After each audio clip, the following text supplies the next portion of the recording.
하나생명에 어떤 이슈가 있었고 도대체 하나생명이 왜 컨센서스가 높아지게 되었는지, 그리고 하나생명이 앞으로 2분기, 3분기 때는 어떻게 될 것인가. 분명히 하나생명도 가지고 계신 분이 있을 거라고 생각을 해요. 왜냐면은 채권에 대한 수익률 때문에 하나생명을 들고 계신 분들도 분명히 있을 거라고 생각을 하거든요. 그리고 그런 분들이 투자를 하는 데 있어서 좀 도움이 됐으면 좋겠다라는 생각을 하게 되었습니다. 자, 그래서 하나생명을 딱 보면은 컨센서스가 무려 7,154% 영업이익입니다. 영업이익이 상회가 되었어요. 왜냐 봤더니 채권 교체 매매로 인해서 또 변액 보증 준비금 환입 등으로 인해서 차익이 큰 폭으로 개선이 되었대요. 그래서 순이익이 증가가 되었고요. 2020년도에는 일회성적인 부분이 있기 때문에 꾸준히 수익을 내는 부분은 아니라서 2020년까지는 지속하기는 힘들 것 같다. 근데 이게 수치로 나오더라고요, 이게 또. 그리고 손해율 하락으로 인해서 보험이익이 24.5% 전년도 대비해서 증가를 하였고, 금리라던가 증시 뭐 이런 부분 때문에 금융 환경이 되게 좋아져서 이 부분에 따른 호재가 있었다. 업계 전반적으로 신계약이 좀 위축이 되었대요. 보험적인 부분들이 업계 전반적으로는 좀 위축이 되었지만, 여기 동사 같은 경우에는 직판 분리 절판 효과 부재가 겹쳐서 보장성 뭐 AP 이런 부분들이 전년도 동기 대비해서 29.3% 감소가 되었고, 대신에 수익성이 높은 일반 보장성 상품들이 전년도 대비해서 30.5%가 상승이 되어서 이에 따른 뭐 신계약 마진이, 그러니까 많이 팔리진 않았지만 그래도 보험사 입장에서는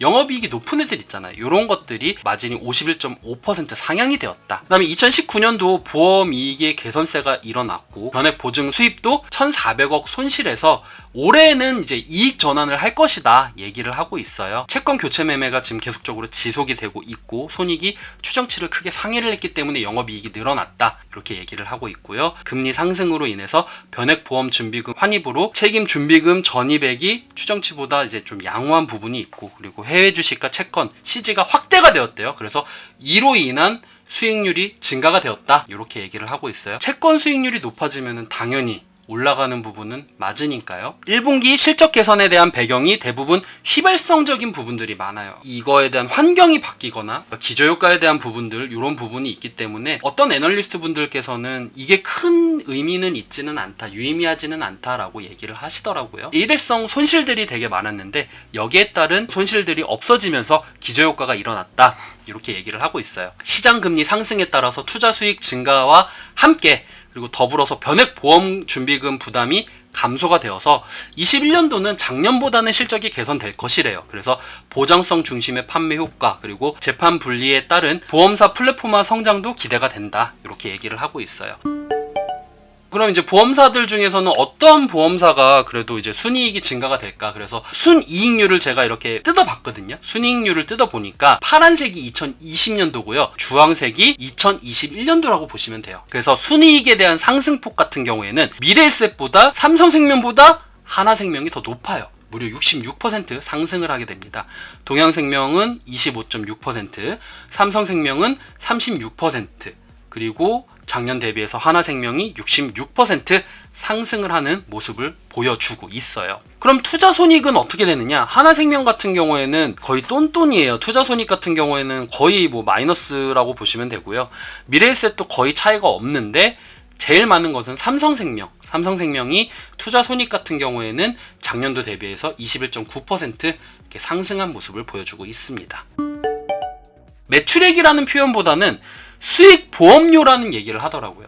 수익 보험료로는 뭐 그렇게 똔똔인데, 영업이익은 유한타증권 요분 같은 경우에는 마이너스 10% 하회를 했어요. 아, 이분이 이렇게 보고 있구나. 지금 이분은 우리가 알지 못하는 뭔가가 있구나. 아, 이거 보고 철회를 해야겠다. 아, 이거 보고 내가 투자를 했었는데 이거 보니까 이거 안 되겠다 싶어가지고 빼야겠다, 이러라는 얘기가 아니라 앞으로 뭔가에 이분만이 알고 있는 뭔가의 악재가 있을 수가 있으니, 뭐 다른 리포트라던가 뭐 기사라던가 아니면은 뭐 여러 가지 매체를 통해서 여러분들이 확인을 했었을 때 이런 부분들 주의하면서 보라, 이런 얘기를 하고 싶은 거예요. 그러니까 이게 지금 신호를 보내는 거거든요. 지금 대신증권은 없어요. 없는 것도 여러분들 봐야 돼요. 아예 나 진짜 이거 안 하고 싶은데, 그래서 안 할 수도 있는 거예요. 그런 것도 봐야 된다라는 거죠. 없어요. 일단 대신증권 없고요. 교보증권도 마찬가지예요. 교보증권도 영업이익은 없어요. 22년도 영업이익 아예 안 했어요. 21년도만 했어요. 그리고 유한타증권이 마이너스 10%. 현대차는 그래도 3%는 갈 거야. 그래도 좋게 생각하시는 분들도 있으니까. 그리고 하나금융투자 같은 경우에는 좀 좋게 평가를 하셨고요. 아, 내년도 좋아질 거야. 한 15% 올라갈 거야. 그래서 이걸 평균치를 내면은 2% 영업이익이 상승이 되고 올해가 내년보다는요. 그리고 수익 보험료 같은 경우에는 2% 역시나 상승이 된다라고 확인을 하시면 될 것 같습니다. 그래서 적정 주가는 EPS 한 주가 1년 동안 벌어들일 수 있는 수익에서 업종 PER을 곱했어요. 그랬더니 2,853원 정도가 나왔습니다. 5월 28일 종가 기준으로 했었을 때는 3,920원이 되었고요. 요 적정 주가에 비해서는 조금 비싸다라는 것을 확인을 할 수가 있었는데 그렇게 크게 비싸다라는 생각은 들진 않았어요. 수주 잔고는 없었어요. 제가 체크 다 했는데.